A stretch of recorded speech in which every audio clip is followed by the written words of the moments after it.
Hi guys, welcome back to practical interview series. And अभी हम इस सीरीज के इंटरमीडिएट लेवल के एकदम लास्ट क्वेश्चन पे हैं। इट मींस इस क्वेश्चन के बाद, इस वीडियो के बाद अब हम स्टार्ट करेंगे हमारे रिएक्ट के एडवांस क्वेश्चंस, ठीक है। बट आज का वीडियो भी हमारे लिए बहुत ज़्यादा इंपॉर्टेंट है क्योंकि आज हम डिस्कस करने वाले हैं एक बहुत important topic, that is controlled and uncontrolled components. आज हम देखेंगे तो वैसे control and uncontrol components, but उससे पहले हमें कंट्रोल्ड एंड अनकंट्रोल्ड कंपोनेंट्स की जरूरत ही क्यों पड़ी, ये कॉन्सेप्ट आया ही क्यों, उसके बारे में हम बात करेंगे। And that is React forms. So आज हम देखेंगे सबसे पहले रिएक्ट फॉर्म क्या होता है। अब रिएक्ट फॉर्म में ऐसा क्या था कि हमें एक नए कॉन्सेप्ट की जरूरत पड़ी, that is control components and uncontrol components. उसके बाद हम इनके बारे में बात करेंगे। सो आई गेस अभी हम बिना टाइम वेस्ट किए सीधा स्टार्ट करते हैं और सबसे पहले देखते हैं कि भाई रिएक्ट फॉर्म होते क्या है। तो अभी हम चलते हैं रिएक्ट की ऑफिशियल वेबसाइट में, ठीक है। ये जो ऑफिशियल वेबसाइट है ये ओल्डर वर्जन है। अगर आपको इसका अपडेटेड वर्जन चाहिए तो आप react.dev में जा सकते हैं, लेकिन अभी हम इसको इसलिए कंसिडर कर रहे हैं क्योंकि इन्होंने React form, control and uncontrol components को बहुत डिटेल में ओल्डर वर्जन में एक्सप्लेन किया हुआ है, ठीक है। सो सबसे पहले हम देखते हैं कि भाई रिएक्ट फॉर्म्स क्या होता है एंड क्यों रिएक्ट फॉर्म अलग से बोला जा रहा है। रिएक्ट बटन तो नहीं बोला जाता, रिएक्ट डिव तो नहीं बोला जाता। अब जो फॉर्म है वो भी तो एक HTML का टैग ही है ना, जैसे हमारे पास बटन है, डिव है, पी टैग है, ठीक है, वैसे हमारा फॉर्म भी है। सो ऐसा क्यों कि भाई बाकी सारे टैग्स को सिर्फ बटन को बटन बोला जा रहा है लेकिन फॉर्म को रिएक्ट फॉर्म बोला जा रहा है। अब ये ऑफिशियल वेबसाइट इस बारे में क्या बोलती है कि HTML form elements work a bit differently from other DOM elements in React, ठीक है। ये क्या बोल रहे हैं कि भाई जो HTML का फॉर्म एलिमेंट है ना वो थोड़ा सा डिफरेंट वर्क करता है रिएक्ट में एज कम्पेयर टू बाकी जितने भी आपके एलिमेंट्स हैं, जैसे डिव टैग, पी टैग, वो बिल्कुल सेम वर्क करेंगे जैसे आपके HTML में वर्क करते हैं वैसे रिएक्ट में वर्क करेंगे। लेकिन जो आपका फॉर्म टैग है वो आपका HTML में थोड़ा सा डिफरेंट वर्क करेगा एज कम्पेयर टू रिएक्ट, ठीक है। सो इन्होंने इसको ना और एग्जाम्पल के साथ यहाँ पर बताया है कि इन्होंने यहाँ पर एक फॉर्म बनाया है और उन्होंने बोला है कि अगर आपको डिफॉल्ट HTML वाला बिहेवियर आपके रिएक्ट में चाहिए ना, कि जैसे यूजर सबमिट पे क्लिक करे तो यूजर ने जो भी इनपुट में डेटा डाला है वो आपके नेक्स्ट पेज में चला जाए। इससे ज़्यादा अगर आपको इनपुट के साथ कुछ नहीं करना है, इनपुट डेटा के साथ कुछ नहीं करना है, तो आप यूज़ करो बिंदास होके रिएक्ट फॉर्म में। सिंपल HTML फॉर्म वो सिंपली वर्क करेगा। लेकिन अगर आपको इनपुट, जो भी यूज़र इनपुट कर रहा है उस डेटा के साथ कुछ मैनिपुलेशन करना है, उसमें कुछ फंक्शनैलिटी प्रोवाइड करना है, तब आपको यूज़ करने पड़ेंगे जावास्क्रिप्ट के फंक्शंस, ठीक है। हो सकता है अभी भी आपको नहीं समझ आ रहा हो, इट्स वेरी नॉर्मल, हो सकता है आपके सिर के ऊपर से गई हो अभी सारी बातें, बट डोंट वरी, हम इसका ना प्रैक्टिकल जल्दी से देखते हैं जिससे कि आपको ये सारी चीज़ें समझ आए, ठीक है। सो एक काम करते हैं, यहाँ पर देखो ये मेरा ना नॉर्मल HTML का कोड है, ठीक है। इसमें कुछ रिएक्ट नहीं लिखा हुआ है, कुछ जावास्क्रिप्ट नहीं लिखा हुआ है, ये सिंपल मेरा HTML कोड है। इसको मैं कॉपी करती हूँ एंड इस प्योर HTML कोड को, ठीक है, फॉर्म टैग को मैं क्या करती हूँ अपने रिएक्ट के कंपोनेंट के अंदर यहाँ पर पेस्ट कर लेती हूँ, ठीक है। एंड अब ना मुझे बहुत सारी चीज़ें इसमें नहीं चाहिए, जैसे कि मुझे ये फॉर्म टैग में ये मुझे सबमिट नहीं कराना है अभी, ठीक है। एंड इसको सिंपल रखने के लिए भी हम एक ही इनपुट एलिमेंट रखते हैं, दैट इज नेम, ठीक है। एंड हमें पता है कि भाई JSX का रूल होता है कि जितने भी आप टैग्स यूज कर रहे हो सब क्लोजिंग और सबके स्टार्टिंग और क्लोजिंग टैग हो, तो हम यहाँ पे क्लोजिंग और स्टार्टिंग टैग भी सबके लगा देते हैं। एंड साथ में मुझे ये सारी चीज़ों की भी ज़रूरत नहीं है, ठीक है। सो अब मैं इसमें भी सिर्फ टाइप रहने देती हूँ और वैल्यू रहने देती हूँ क्योंकि अभी हमें सिर्फ उसकी ज़रूरत है, ठीक है। सो यहाँ पर क्या है, सिंपल हमारा HTML का कोड है, ये फॉर्म टैग लिखा हुआ है जिसके अंदर मैंने सिर्फ एक इनपुट टैग लिखा है, उससे ज़्यादा यहाँ पर कुछ नहीं है, सिंपल कोड है। सो अब हम चलते हैं अपने ब्राउज़र में, ठीक है। हम अपने ब्राउज़र में चलते हैं, इसको लोड करती हूँ मैं। देखो मैंने इसको सिर्फ एप्लीकेशन को लोड किया है, यहाँ पर मुझे एक एरर दिख रही है ऑलरेडी, ठीक है। अब वो एरर क्या है वो आपको समझाने से पहले मैं क्या करती हूँ, यहाँ पर ये जो जॉन लिखा हुआ है बाय डिफॉल्ट, अगर अब है तो इनपुट फील्ड, मैं इसको एडिट करने की कोशिश कर भी रही हूँ तो मैं इसको एडिट नहीं कर पा रही हूँ।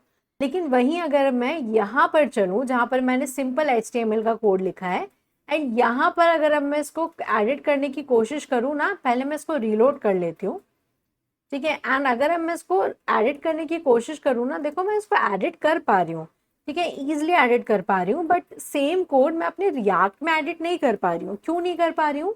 इसका आंसर आपको यहाँ कंसोल में देखने के लिए मिलेगा।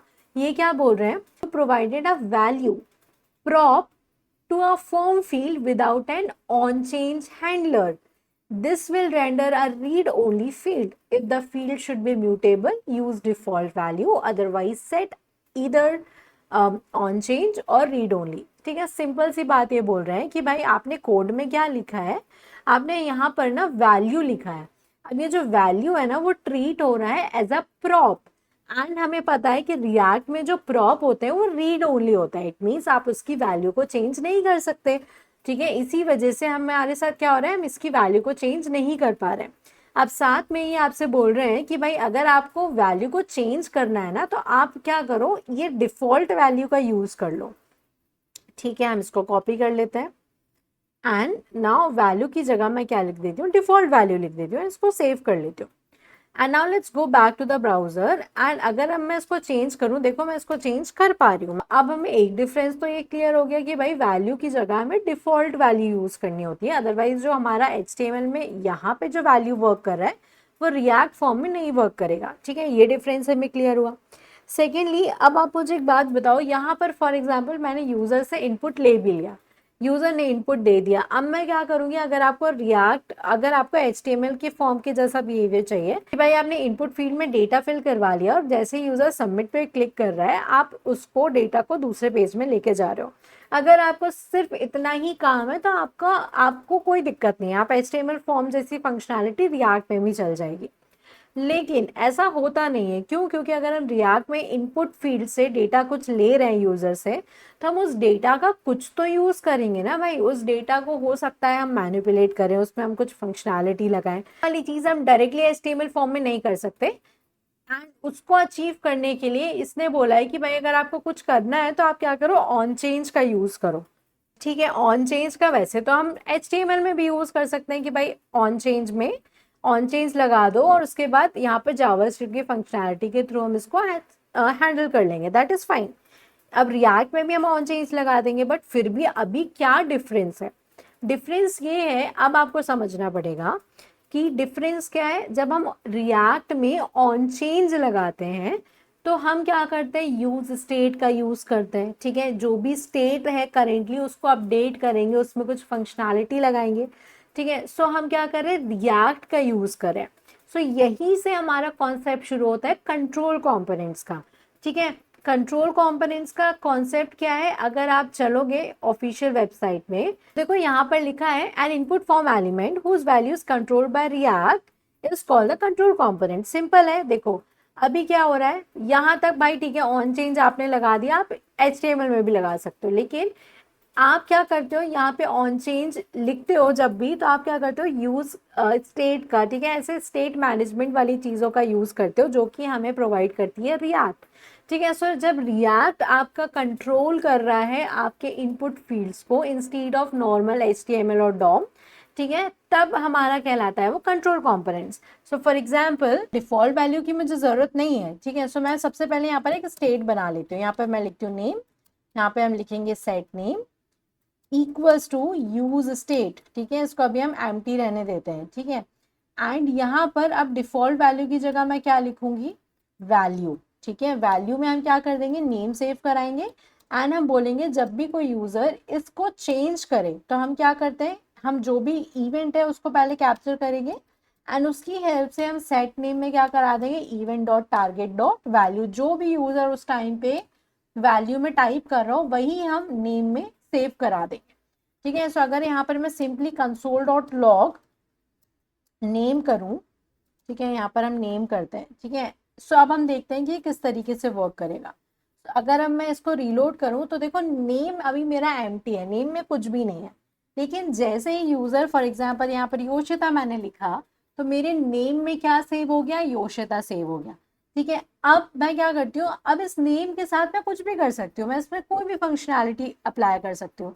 फॉर एग्जाम्पल अगर यहाँ पे ऑन चेंज में मैं ये ना लिखे, यहाँ से मैं इसको हटा के क्या लिख सकती हूँ, लेट्स से हैंडल इनपुट। ठीक है, मैंने यहाँ हैंडल इनपुट एक फंक्शन बनाया। अब मैंने इस फंक्शन को बनाया है तो मुझे यहाँ पर डिफाइन करना पड़ेगा। तो यहाँ पर मैं क्या करती हूँ, let's say const handle input, ठीक है। इस ये क्या करेगा, इवेंट को एक्सेप्ट करेगा। एंड अब हम क्या करते हैं, सबसे पहले मैं क्या करती हूँ, उसको सेट करवा देती हूँ। सो लेट्स से सेट नेम, एंड हम क्या करेंगे, event dot let's say target dot value, ठीक है। एंड अगर अब हम चलें यहाँ पर ब्राउज़र में, तो अगर इसको मैं रीलोड करती हूँ, ठीक है, अब मैं इसको टाइप कर रही हूँ, मेरा हो रहा है सेट, ठीक है, परफेक्टली वर्क कर रहा है, कोई दिक्कत नहीं है। अब I am sorry, I am just typing something random. तब मुझे अगर यूज़र कुछ भी टाइप कर रहा है, उस डेटा को मैनिपुलेट करना है, ठीक है, तो वो भी मैं अब कर सकती हूँ, ठीक है। अब मेरे पास वो एक्सेस आ गया है। For example let's say const upper case, ठीक है, अपर केस इक्वल्स टू, हम क्या करेंगे, let's say event dot target dot value हमने लिखा, डॉट, हमें पता है कि भाई हमारे पास एक बिल्ट इन मेथड है upper case to upper case, हम उसका यूज कर सकते हैं, राइट। सो मैंने यहाँ पर ये किया। एंड अब मैं क्या करूंगी, इस अपर केस को डायरेक्टली सेट नेम में सेव कर दूंगी, ठीक है। एंड अब हम चलते हैं यहाँ पर, एंड इस कंसोल को वैसे कोई दिक्कत नहीं है, बट स्टिल मैं इसको कट करके यहाँ पर सेव करना चाहूँगी, ठीक है। अब देखो यहाँ पर ना मैं अपने कीबोर्ड में एक्चुअली स्मॉल लेटर्स में टाइप कर रही हूँ, लेकिन आपको यहाँ पर कैपिटल लेटर्स में दिख रहा है, क्यों, क्योंकि हमने यहाँ इस डेटा को मैनिपुलेट कर दिया, ठीक है। सो अब यूजर अगर स्मॉल लेटर में लिखे, कैपिटल लेटर में लिखे, जिसमें भी लिखे, उसको हमेशा यहाँ पर कैपिटल लेटर ही दिखेगा, क्यों, क्योंकि हमने रिएक्ट की हेल्प से उसके जो भी डेटा वो टाइप कर रहा है उसको थोड़ा सा मैनिपुलेट कर दिया है, ठीक है। अगर आपको और देखना है कि भाई कैसे हो रहा है ये, तो मैं क्या करती हूँ, सबसे पहले कंसोल डॉट लॉग ना करा देती हूँ event dot target dot value को, ठीक है, जिससे जो मैं आपको टाइप करूँ वो आपको पहले कंसोल में दिखे कि भाई मैं पहले स्मॉल में टाइप कर रही हूँ, उसके बाद लाइन नंबर 9 में मैं उसको अपर केस में कन्वर्ट कर रही हूँ, जिसकी वजह से वो अपर केस में हमें दिख रहा है, ठीक है। सो मैं इसको क्या करती हूँ, रीलोड करती हूँ। अब देखो मैं टाइप करा है एच, देखो अगर आप यहाँ कंसोल में देखोगे एच मैंने टाइप किया है स्मॉल लेटर्स में, लेकिन आपको यहाँ पे कैसा दिख रहा है, कैपिटल लेटर में, ठीक है।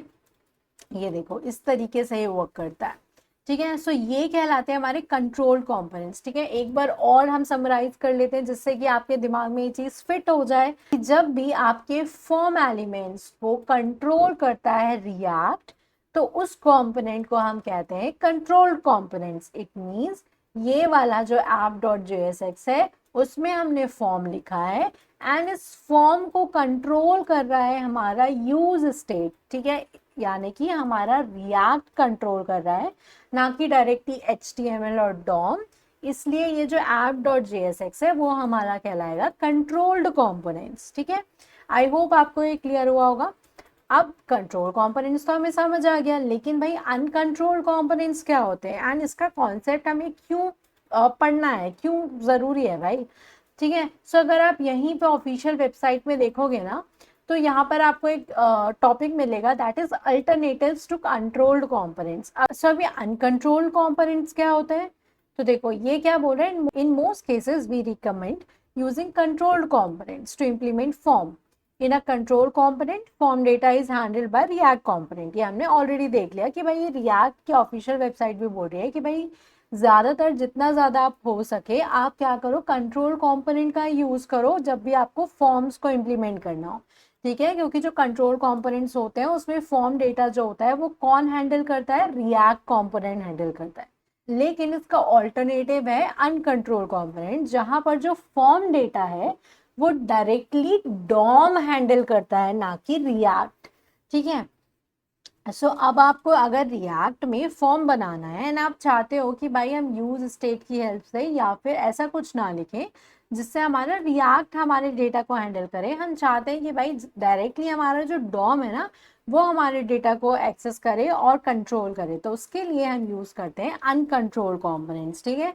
ये बहुत इंपॉर्टेंट क्वेश्चन है गाइस, आपको डिफरेंस पता होना चाहिए, आपको बेसिक पता होना चाहिए कि कंट्रोल एंड अनकंट्रोल का कॉन्सेप्ट कहाँ से आया, ठीक है। अगर आपका जितना ज्यादा बेसिक क्लियर होगा उतने ज्यादा चांसेस होते हैं इंटरव्यू क्लियर करने के, ठीक है। तो कंट्रोल एंड अनकंट्रोल में डिफरेंस क्या है, कंट्रोल कंपोनेंट्स में हमारा जो रिएक्ट फॉर्म है वो कंट्रोल करता है रिएक्ट, और अनकंट्रोल में हमारा रिएक्ट कंट्रोल नहीं करता है, हमारा डॉम खुद डायरेक्टली क्या करता है, रिएक्ट फॉर्म को कंट्रोल कर रहा होता है। सो अब अनकंट्रोल कंपोनेंट्स हम किस तरीके से यहाँ पर अप्लाई कर सकते हैं? सिंपल सी चीज़ है, मैं क्या करती हूँ, ये टाइप वाइप छोड़ो, ये वैल्यू और ऑन चेंज को भी यहाँ से हटा देती हूँ, ठीक है, क्योंकि ऑन चेंज हम लिखते हैं कब, जब हम यूज स्टेट का या हम अपने स्टेट को मैनिपुलेट कर रहे होते हैं यूजिंग रिएक्ट, ठीक है। अब मैं क्या करती हूँ, यहाँ से हैंडल इनपुट को भी हटा देती हूँ एंड यूज स्टेट को भी हटा देती हूँ। अब हमने ओके सब हमें ये पता है, हमने रिएक्ट हुक्स बहुत अच्छे से पढ़े, ठीक है। अगर नहीं पढ़े तो आई विल सजेस्ट गाइस कि पहले रिएक्ट की जितने भी हुक्स हैं वो आप सब पढ़ लें, क्योंकि हमारे पास एक ऐसा हुक होता है जिसकी हेल्प से हम डायरेक्टली डॉम के साथ इंटरेक्ट कर सकते हैं अपने रिएक्ट में, and that hook is known as use ref hook, ठीक है। सो हम यहाँ पर क्या यूज करेंगे, यूज रेफ हुक।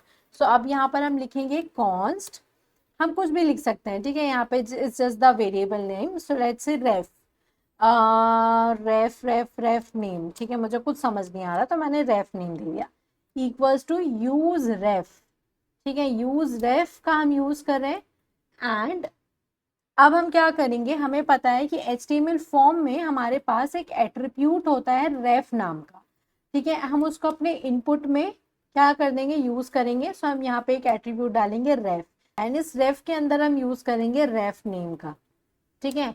सो हमने इस रेफ को किससे बाइंड कर दिया, रेफ नेम से, ठीक है। अब हम सबसे पहले देख लेते हैं कि भाई हमें console.log ये रेफ नेम में है क्या, ठीक है। सो हम यहाँ पे लिखते हैं रेफ नेम, इसको हम सेव करते हैं। Now let's go back to the browser and okay हम इसको रीलोड करते हैं। अगर आप देखो रेफ नेम हमारा मतलब कि यूज रेफ जो है, यूज रेफ हमें रिटर्न करता है एक ऑब्जेक्ट, ठीक है। यहाँ पे आप देखो यूज रेफ ने हमें रिटर्न किया एक ऑब्जेक्ट जिसके पास एक प्रॉपर्टी है करंट, ठीक है। अब इस करंट प्रॉपर्टी की हेल्प से हम क्या कर सकते हैं, अपने डॉम के साथ डायरेक्टली इंटरेक्ट कर सकते हैं। एक काम करते हैं, यहाँ पर ना मैं एक बटन बना लेती हूँ, let's say submit, okay, submit button. And ये सेम एग्जांपल मैंने अपने पुराने वीडियो में भी दिया है। सो अगर आपको और डिटेल में जाना है तो आप मेरा पुराना 3 साल पहले वाला वीडियो भी देख सकते हैं, ठीक है। एंड यहाँ पर अब हम एक इवेंट हैंडल डालेंगे ऑन सबमिट, जिसमें मैं लिखूंगी लेट्स से हैंडल सबमिट, ठीक है। एंड इस हैंडल सबमिट को अब हम क्या करते हैं, यहाँ पर डिफाइन कर देते हैं। So let's say const handle submit equals to, यहाँ पर भी okay handle submit and this, ठीक है। अब क्या होगा, जब भी कोई यूजर सबमिट बटन पर क्लिक करेगा तो क्या होगा, हमारा फॉर्म जाएगा यहाँ पर हैंडल सबमिट में। एंड नाउ इस हैंडल सबमिट में मैं क्या कर सकती हूँ, ref name dot current dot value, ठीक है, जो भी वैल्यू हमारी उस टाइम पे इस इनपुट फील्ड में रहेगी उसको मैं क्या कर सकती हूँ, अपर केस में कन्वर्ट कर सकती हूँ टू अपर केस, सिंपल, ठीक है। सो अब मैं जाती हूँ अपने ब्राउजर में एंड हम इसको करते हैं रीलोड। मैंने यहाँ पे टाइप किया स्मॉल में योशिता, मैंने इसको सबमिट किया। एक और चीज देखो, जैसे ही मैंने सबमिट पे क्लिक किया, फिर से मैं आपको दिखाती हूँ, देखो अगर मैंने कुछ भी टाइप करके सबमिट पे क्लिक किया तो यहाँ पे मेरा डिफॉल्ट बाय डिफॉल्ट HTML का बिहेवियर चल रहा है कि भाई जब भी कोई सबमिट पे क्लिक करे ना, जो भी डेटा है उसको ले जा दो किसी और पेज में, नए पेज में, ठीक है। तो ये डिफॉल्ट बिहेवियर है। तो सबसे पहले हमें क्या करना पड़ेगा, इसको इसका डिफॉल्ट बिहेवियर को स्टॉप करना पड़ेगा। सो हम लिखेंगे इवेंट डॉट प्रिवेंट डिफॉल्ट। ये जो प्रिवेंट डिफॉल्ट, ये बहुत ज़्यादा इंपॉर्टेंट क्वेश्चन है गाइज, ये भी, ठीक है, आपसे अक्सर पूछा जाता है। एक बहुत इंपॉर्टेंट क्वेश्चन यहाँ पे मुझे याद आया, इंटरव्यू में आपसे पूछा जाता है, what is the difference between prevent default and stop propagation, ठीक है। तो ये बहुत इंपॉर्टेंट है, नोट करके रख लो और इसको पढ़ के जाना, ठीक है। सो यहाँ पे मैं लिखती हूँ प्रिवेंट डिफॉल्ट, ठीक है, इवेंट डॉट प्रिवेंट डिफॉल्ट। तो अगर हम चले ब्राउजर में एंड अगर अब मैं यहाँ पर कुछ भी टाइप करूँ और सबमिट करूँ तो देखो अभी भी हो रहा है, what the hell, okay wait, यहाँ पे हमने इवेंट को डिफाइन ही नहीं किया था, ठीक है, एक्सेप्ट ही नहीं किया था।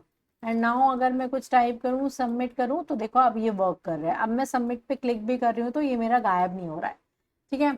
सो अभी हमने क्या किया, डिफ़ॉल्ट बिहेवियर को हटा दिया। अब मैं क्या करूँगी, इसको ना सिंपली यहाँ पर इस तरीके से ब्रैकेट में लिख लेते हैं एंड उसके बाद इसको मैं कंसोल भी करा लेती हूँ। एक काम करते हैं, इसको कंसोल कराते हैं जिससे कि भाई हमें आउटपुट तो दिखे।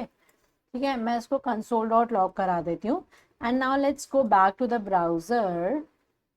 ठीक है, एंड अब मैं क्या करती हूँ, यहाँ पे कुछ भी टाइप करती हूँ। ठीक है, फॉर एग्जाम्पल मैंने यहाँ पे योशिता टाइप किया।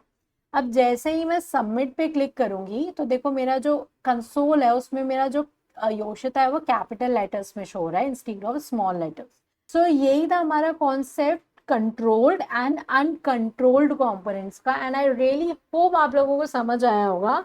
सो I guess that is all for this video guys, मिलते हैं नेक्स्ट वीडियो में। बट बिफोर लिविंग, यदि आप इस चैनल पर नए हैं तो प्लीज़ यार सब्सक्राइब करके जाओ एटलीस्ट। एंड यदि आप लोग इस चैनल से थोड़ा भी, बिल्कुल थोड़ा 1% भी कुछ सीख रहे हो ना, तो please like the video and also comment और जेन्युइन फीडबैक।